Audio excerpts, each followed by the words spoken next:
नमस्कार दोस्तों, स्वागत करती हूँ आपका बुक ऑडियो पर किताबों और कहानियों की बोलती दुनिया। आज मैं आपके लिए लेकर आई हूँ मनोज प्रवीण जी के द्वारा रचित कहानी संग्रह, जिसका शीर्षक है आखिर गलती किसकी। और आज आप सुनेंगे इस कथा संग्रह की एक नई कहानी जिसका शीर्षक है खुद पर विश्वास, जिसे सुनेंगे आप मेरी यानी आशीष सरीन की जुबानी। मदन एक छोटे से गांव के किसान का लड़का है। वह पढ़ने में बहुत ही होशियार है। उसका सपना है कि वो बड़ा होकर कोई बड़ा अफसर बने। उसने इंटर तक की पढ़ाई अपने गांव में करके आज शहर में एक प्रतिष्ठित कॉलेज में प्रवेश ले लिया है और खूब मन लगाकर पढ़ाई कर रहा है। वह बीए में प्रथम श्रेणी में उत्तीर्ण हो जाता है। उसका सपना बड़ा अधिकारी बनने का था, इसलिए अब वह यूपीएससी की तैयारी में जुट गया है। तैयारी के साथ साथ उसने एमए में भी प्रवेश ले लिया है। अब वह खूब लगन के साथ अपनी पढ़ाई में जुट गया है। वह समय समय पर रेलवे एवं एसएससी की परीक्षाओं में भी बैठने लगता है। उसकी तैयारी बहुत अच्छी चल रही थी। कुछ परीक्षाओं में बहुत थोड़े थोड़े नंबरों से उसका चयन रुक रहा था। उसके साथ में रहने वाले हॉस्टल के सभी साथियों को लगने लगा कि मदन का चयन बहुत जल्दी किसी न किसी सरकारी सेवा में अवश्य हो जाएगा। एक दिन मदन कोचिंग से हॉस्टल वापस आ रहा था, तभी उसे किसी ने पीछे से आवाज दी। मदन ने जब पीछे मुड़कर देखा, अरे ये तो उसका दोस्त रजत था, जो इंटर कॉलेज में उसके साथ ही पढ़ता था। इंटर पास होने के बाद मदन शहर चला आया और तब से दोनों दोस्त की आपस में कभी भी मुलाकात नहीं हुई। मदन के नए मोबाइल में उसका नंबर भी नहीं था, इसलिए आपस में कभी फोन पर भी कोई बात नहीं हो पाई। रजत अपनी नई इनोवा गाड़ी से उतरा और मदन से हाथ मिलाया। पूछा, क्या चल रहा है?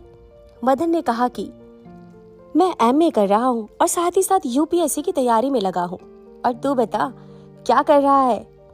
रजत ने कहा, तुझे तो मालूम था मेरा पढ़ाई में कभी मन ही नहीं लगता था। तेरे जैसे दोस्तों की वजह से इंटर की पढ़ाई पूरी हो गई, फिर प्राइवेट बीए भी कर लिया। इस समय मैं पिताजी के साथ खेती में मन लगाकर लगा हुआ हूँ। पिताजी पहले गेहूं और धान की फसल से परेशान रहते थे। मैंने अपने खेती का तरीका बदल लिया है। मैं आधुनिक खेती करके नगदी फसल बोता हूँ।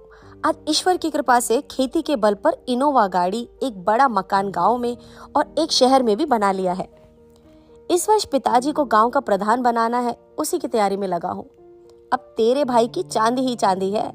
मेरे पिताजी भी मुझे बीए करने के लिए शहर भेज रहे थे, लेकिन मैं शहर नहीं आया और गांव के पास ही एक कॉलेज में बीए में प्रवेश ले लिया था। अब तो पिताजी भी कहते हैं मेरे बेटे ने मेरा सपना पूरा कर दिया। आज तक तेरे भाई ने बीते 5 सालों में इतना सब कुछ कर लिया है कि यार, कोई अपने पूरे जीवन में इतना नहीं कर सकता। आ मेरी गाड़ी में बैठ, चल किसी होटल में बैठकर चाय पीते हैं, तुझसे ढेर सारी बातें करनी है। वो मदन को लेकर एक बड़े होटल में आता है और वहाँ कॉफी और नाश्ते का ऑर्डर देता है। मदन नाश्ते के लिए मना करता है, लेकिन रजत नहीं मानता।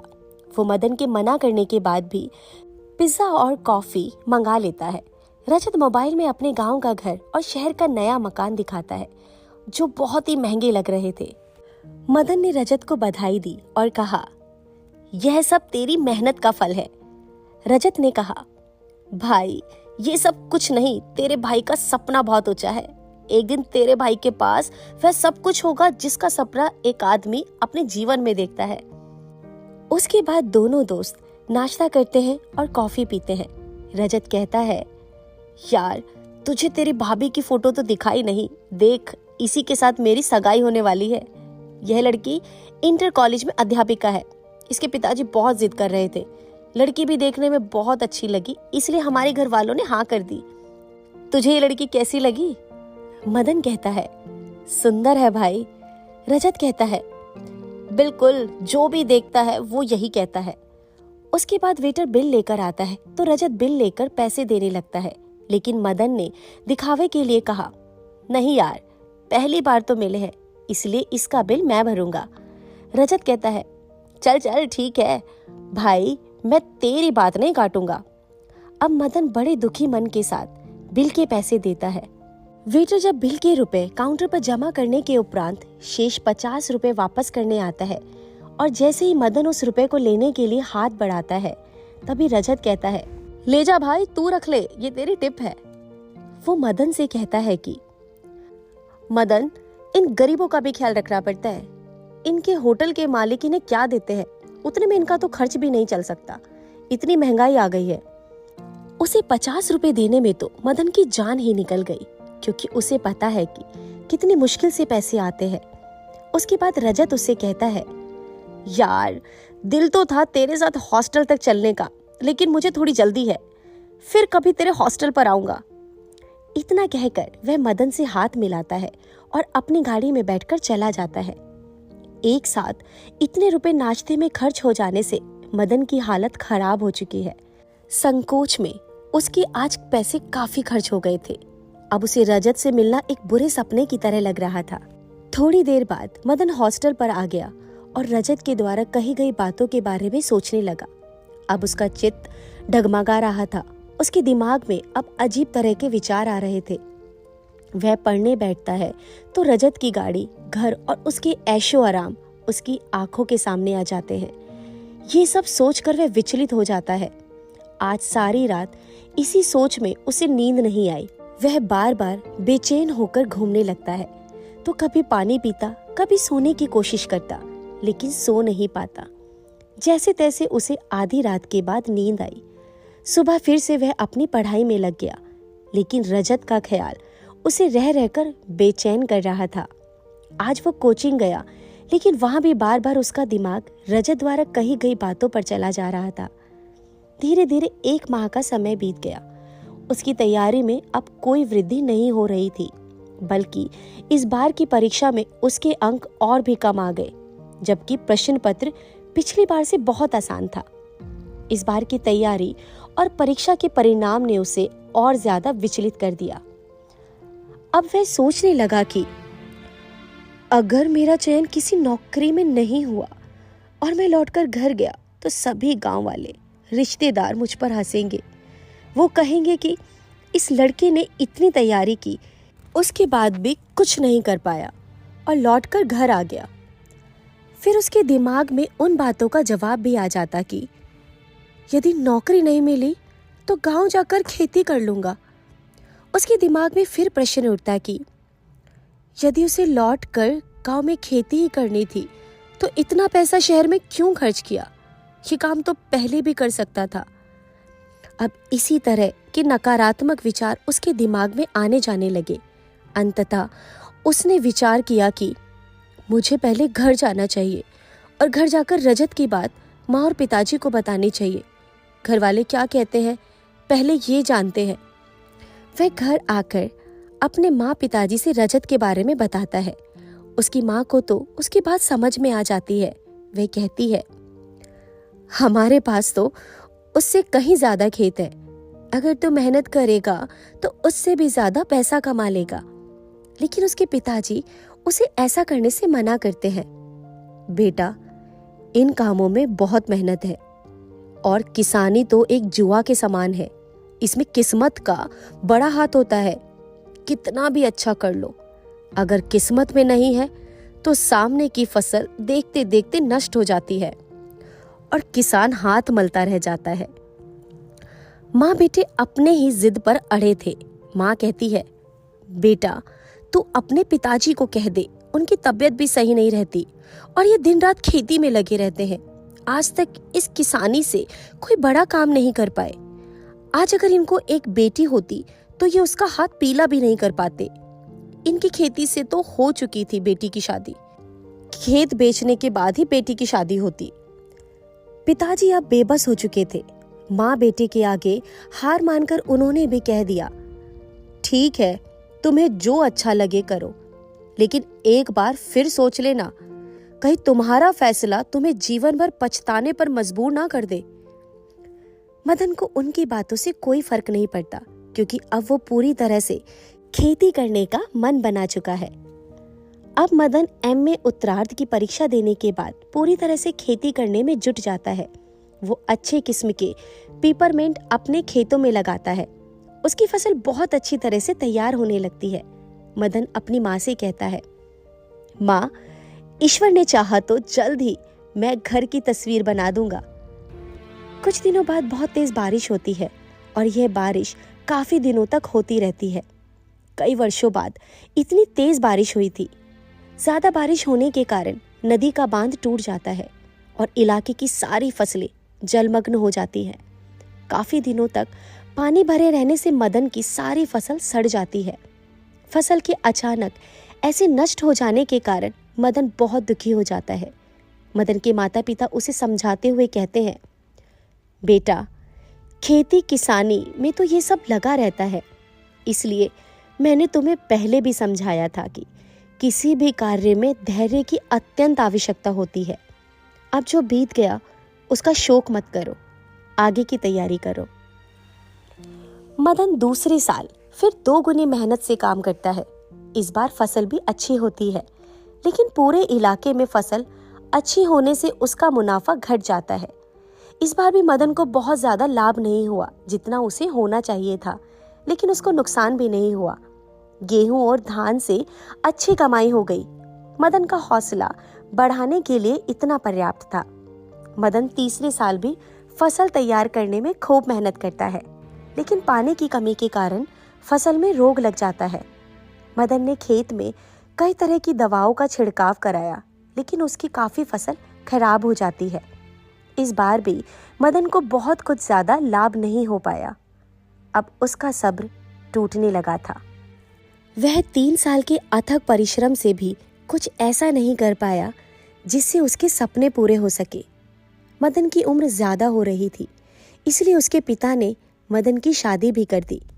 शादी के बाद मदन के ऊपर जिम्मेदारी और अधिक बढ़ गई। अब उसका ध्यान खेती से हटने लगा। अब वह व्यवसाय करने की सोचने लगा। वह जब अपना अनाज मंडी में बेचने जाता था तो देखता था कि जो मंडी के व्यापारी है वह कम रेट में फसल खरीदते थे और ज्यादा मुनाफा लेकर बेचते थे। उसे उनका यह मुनाफा देखा नहीं जाता था। वो सोचता था कि मेहनत तो हम करते हैं, लेकिन हमसे ज्यादा मुनाफा व्यापारी कमाते हैं।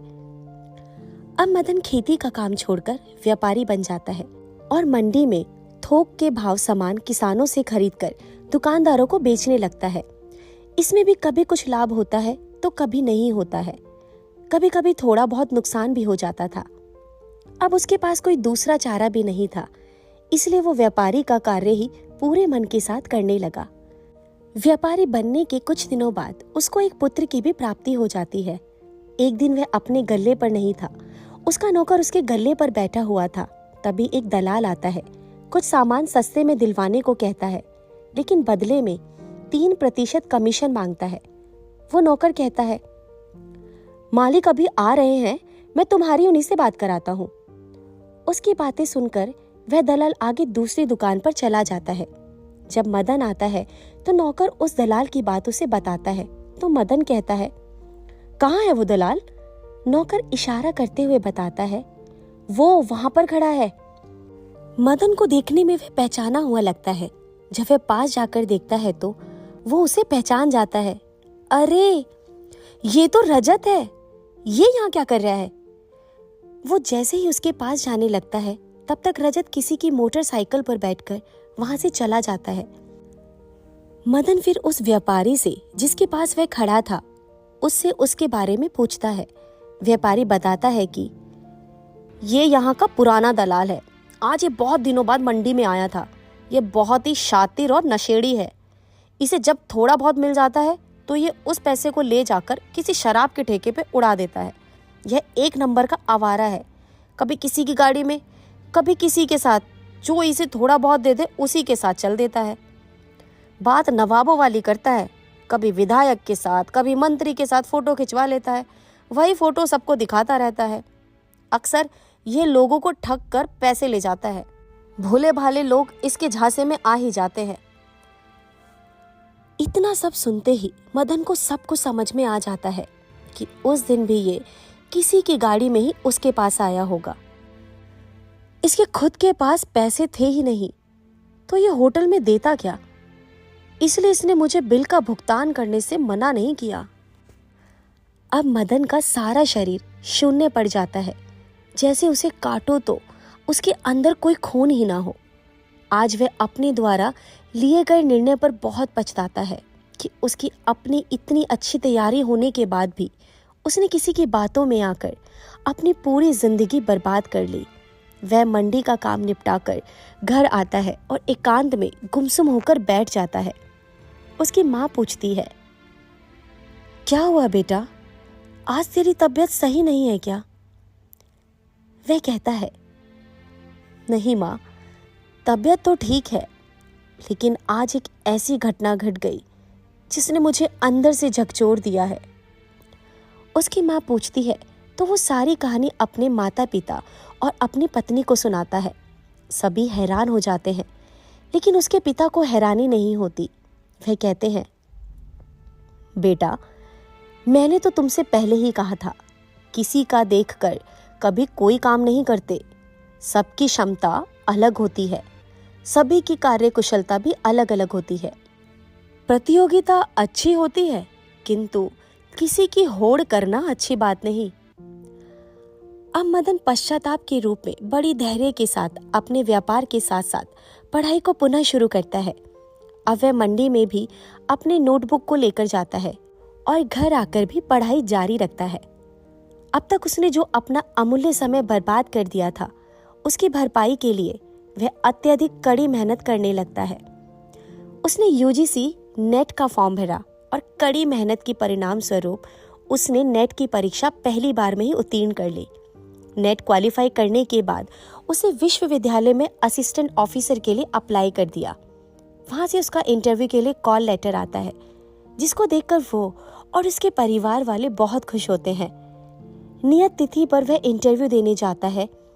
जब वह साक्षात्कार कमेटी के पास जाता है तो कमेटी के लोग उसकी डिग्री देखकर बहुत प्रभावित होते हैं। वे उससे पूछते हैं कि एमए करने के इतने सालों बाद नेट की परीक्षा उत्तीर्ण करने का क्या कारण है? आपके मार्कशीट से पता चल रहा है कि आप काफी होशियार हो। इसके बावजूद भी आपने नेट निकालने में पूरे 5 वर्ष लगा दिए। कमेटी के सदस्य की बात का जवाब देते हुए मदन ने कहा कि सर, मैंने 5 वर्ष बाद ही नेट का एग्जाम दिया है। उन्होंने कहा, क्यों भाई, इतने दिन आप कहाँ सो गए थे?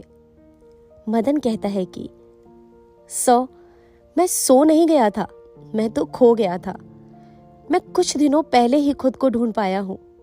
सर, मेरी कहानी बहुत लंबी है, आप सुनेंगे तो आप यकीन नहीं करेंगे कि कोई व्यक्ति ऐसा भी अपने जीवन में कर सकता है।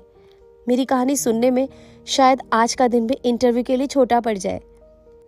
कमेटी कहती है, कोई बात नहीं, आप सुनाओ अपनी कहानी। हम लोग भी सुनना चाहेंगे कि कोई आदमी 5 वर्ष तक कैसे खो सकता है।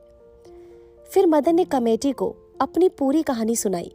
कमेटी के सभी सदस्य मदन की कहानी सुनकर बहुत ही प्रभावित होते हैं। कमेटी को लगता है कि जो खुद से इतना लड़कर आया हो, उससे अच्छा प्राध्यापक कोई और हो ही नहीं सकता। कमेटी उसे कहती है, आपसे अच्छा प्राध्यापक हम लोग नहीं ढूंढ पाएंगे, क्योंकि दूसरा शिक्षक केवल विषय का अच्छा ज्ञाता हो सकता है, लेकिन विषय के साथ साथ व्यावहारिक ज्ञान का भी बहुत बड़ा महत्व होता है। जो खुद से ठोकर खाकर संभलता है, उससे ज्यादा होशियार और योग्य कोई और नहीं हो सकता। ऐसा अध्यापक कभी अपने छात्रों को ठोकर खाने के लिए नहीं छोड़ता। हम आपके नाम की संस्तुति करते हैं। आप बाहर बैठिए, थोड़ी देर में आपको नियुक्ति पत्र मिल जाएगा। थोड़ी देर बाद ही मदन को नियुक्ति पत्र मिल जाता है। मदन नियुक्ति पत्र लेकर घर आता है। उसके घर के सभी लोग बहुत खुश होते हैं। मदन अगले दिन से विश्वविद्यालय में असिस्टेंट प्रोफेसर के पद पर शिक्षण कार्य शुरू कर देता है। अब उसका और उसके परिवार का जीवन बड़े ही आराम से कटने लगता है। उम्मीद करती हूँ आपको ये कहानी बहुत पसंद आएगी। धन्यवाद।